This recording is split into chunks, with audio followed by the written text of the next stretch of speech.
For years now, we've been saying that one day a Family Channel kid would end up speaking out about their experience growing up in front of a camera. Family channels have been popular for nearly 10 years now, and a lot of these kids are approaching the age where they're entering into high school or college, and they're finally getting out on their own and getting away from the Family Channel bubble. That's exactly what happened with 8 Passengers' daughter Shari, and she's now speaking out about her decision to leave the 8 Passengers family. It's a mess, so let's get into it.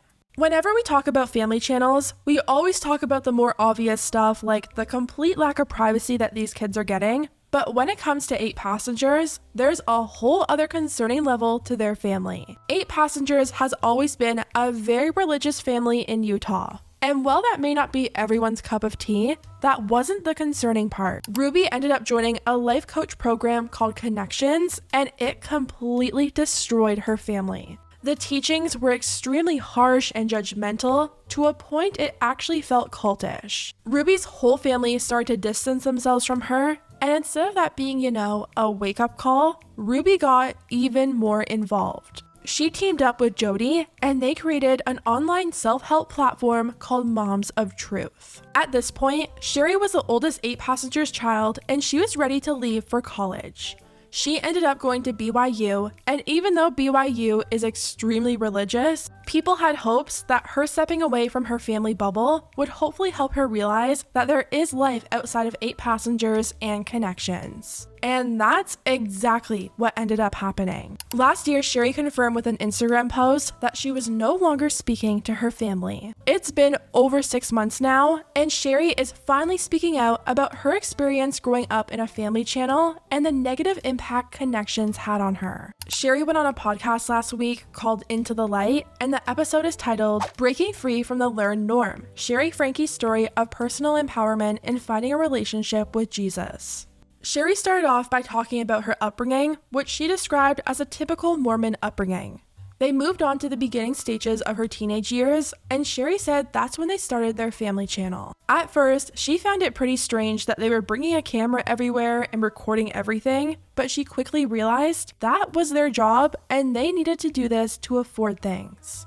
This is where Connections comes into play. Shari said in grade 10, her family joined a mental health coaching group, and apparently at first, it was great. As the years went on though, the teachings became more and more extreme, and lines started to get blurred when the life coach was connecting her personal teachings to the gospel and made Shari believe that the two went hand in hand. When do you feel like, what was the thing that made you become more aware that they were equating it? I think when they started talking about God while they were also talking about their same curriculum and stuff. Self-help, growth, got it. And so I was like, oh, well, the gospel and this go together. If I live this curriculum well, then I'll be a better church member, and vice versa. So Shari mentioned the dangers of life coaching and said how there's really no accountability when it comes to what they're putting out there. And I think we should throw a disclaimer out there that life coaching is a very controversial space right now in the mental health field. Yes. Because there's low accountability. There's very low accountability. You don't need a license to become, there's no state certification for life coaching. And so you have to be very, very, very careful and research very deeply if you turn to life coaching in any sense, because literally anybody and their dog could become a life coach and say they're a quote unquote certified life coach. Versus therapy, which is I don't know. Therapy counselors, you need a license, you need a degree. A couple different degrees. Yeah. A very intense licensure exam and tons and of then you're also hours. Under the board, the Utah DOPL, where it's you can file a complaint, they can take away your license. She recalled a time where this life coach was actually telling her that she had no empathy or compassion for others, and now she looks back and she just feels so sad for her younger self that she believed what was being fed to her. I remember going into it, and one of the people had said to me, I don't think you have a lot of empathy for other people and a lot of compassion for other people. Towards you individually? Yeah. And so I was okay, I'm going to work on it. And so I would say my prayers at night and be Heavenly Father, why don't I have empathy? Please help me to have it. And so I look back at a lot of the things that I prayed for at that age, and I feel bad for myself that I was so concerned with help me be clean, help me be empathetic. Like, I don't know what to do. And then I feel like I would work on it, and then I would go and talk with these people, and they'd say, you're still not getting it. And I would just, like, lose my mind over, like, what else am I supposed to do? Shari said every week they were being made to, like, track their actions, and it made her fixate on all these negative things that she was doing, and it made her see others in a negative light as well. It wasn't until she went off to college that she finally started to break out of her bubble and see things differently. She was now interacting with roommates and was having new experiences, and it made her feel so conflicted. Like I said, I joined it when I was in 10th grade. I got, like, more strongly involved throughout high school, so I graduated, like, very much on board with all of it. And then I came to college, and I started to, like, interacting with roommates and people that I hadn't met. I was very judgmental. I was like, wow, she's wearing that. Like, she's going to hell. Wow, she's wearing that. God's so mad at her. Or, so, like, I was still very, like, judgmental about people like that. And I would take religion classes, and they would talk about, you know, God is so gracious and kind. And I'd say, well, they've got it wrong. And so I was just very, like, critical about the world. It's like, some things within my family were happening that I started to question, like, I don't know if this is okay. Like, I don't know if God would actually support this. Like, is this really the gospel? And so for a long time, for like 7 months of my freshman year in college, I was just debating. I was like, I don't know what to believe. Like, I believe the gospel is true, but I don't know exactly what that gospel is. Yeah. Like, I didn't know where to draw the line between Life coaching and like gospel. life coaching and the gospel. But breaking free of that wasn't easy for her. She felt like she had to honor her family, and she was scared if she didn't, it would be a sin. She said for a while, she carried on as normal, but she would recognize that whenever she went back to school after visiting with her family, she would feel extremely drained, and she just knew that she couldn't keep pretending everything was fine. A saying stuck out to me that he said. He basically said, like, you should worship God in spirit and in truth. And I was like, wow. And, like, I didn't think much of it at first, but it stayed with me for days. And I looked at that, like, we should worship in spirit and in truth. And I had just been doing one of those things. At that point, I was very convinced, like, this is too extreme. I need to do something, change something. But I wasn't sure how.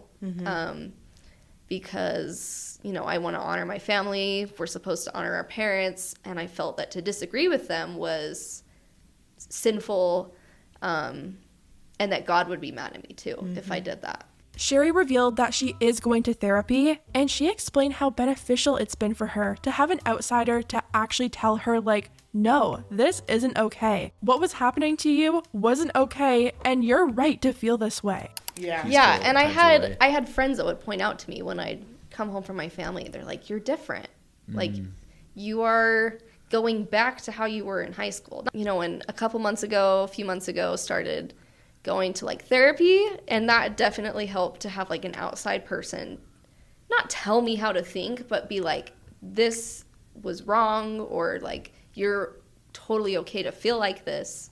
And so that was, like, more of validating just how I thought, because a lot of times I'd want to, you know, love myself, and I'd want to, but then I'd always be like, no, like, I'm lying to myself. I need to be hard on myself. And so to have someone else tell me, like, no, like, it's okay to, like, love yourself. And I was like, oh, those thoughts had been there the whole time. I just never, like, took them seriously. Shari said it took her a while to break free because she didn't have the biggest support group. She thinks God placed a lot of good people and mentors into her life who were able to help her through it, and she was even able to reconnect with some of her family. For me, looking back, like, God placed some people in my life, like, really good mentors that were able to help me through it.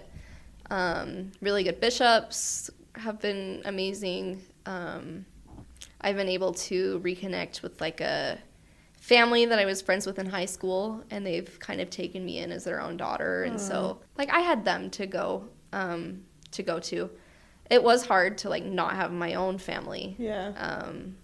And then to hear other people talking about their trials and say, well, my parents were my rock. Like, they were there for me. And I was like, man, Wouldn't it be nice? Yeah. To end things off on a happier note, Shari talked about her new life and how she goes about every day. She talked about how Utah was such a bubble, and moving forward, she wants to start her new life by doing something new every day and having all these new experiences. Moving on to a new phase of my life, I want to be able to, like, start my own life in a way and be able to move past everything. And so, like, I picked up yoga. Let's go. Never did yoga. I was like, this is actually pretty fun. Like, this week, it was St. Patrick's Day. I went and got Irish food. I was like, just, like, really stupid things like that, honestly, that it's like, I'm experiencing life in a new way that I haven't before. I just think it's so sad what these kids have gone through. I mean, not only did they have to live years of their childhood online, but adding connections on top of all of that. I just can't believe Ruby hasn't woken up yet. She cut off her family has spoken out about connections, her daughter has even spoken out now. It's just so sad that this group has truly torn this family apart. At least Shari seems to have found a lot of clarity, and as sad as it is about her not having her direct family, it is good that she was able to find that close family within her aunts and uncles and mentors and friends, and it sounds like she's truly on the right path. Ruby hasn't responded to the podcast, but her and Jody did put out a Moms of Truth video the next day titled Blame, a Tactic of Deception. And yes, it's as bad as you can probably imagine. This distortion is always easier. You know, go down the slide versus climb up the slide. Down the slide is easier. It's easier to lie. It's easier to hide. It's easier to go into deception. It's easier. I really don't think Ruby is going to come around anytime soon, and I just hope the rest of the kids are okay. Anyways, guys, let me know what you think about everything down below, and I'll see you next time.